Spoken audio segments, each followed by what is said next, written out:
here in front of the WWF Arctic tent. It's been my home for the last couple of weeks. We've actually put on an amazing 2 weeks of performances with people from all over the Arctic, from indigenous peoples, youth, Arctic circuses, scientists. We've had artists who've been inspired by the Arctic. All this to bring the message of the Arctic here to Copenhagen.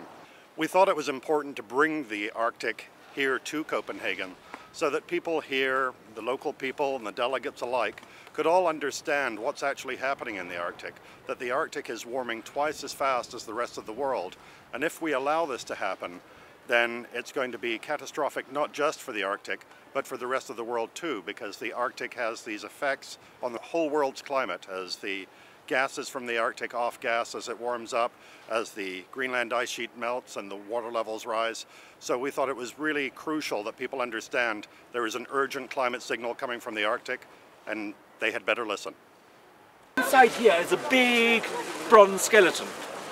If we just leave this bear here, it is going to quietly melt away because it's not freezing above us.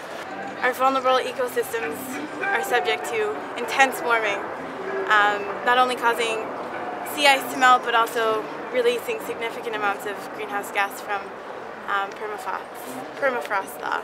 The carbon budget is meant normally for the atmosphere. It's the amount of carbon that we allow to be in the atmosphere and allow to be emitted to the atmosphere that will guarantee us to stay below 2 degrees. There has been detailed economic modeling that has shown that Canada can reach science-based greenhouse gas emission reduction targets with an extremely minimal impact on our GDP and with no loss in job creation.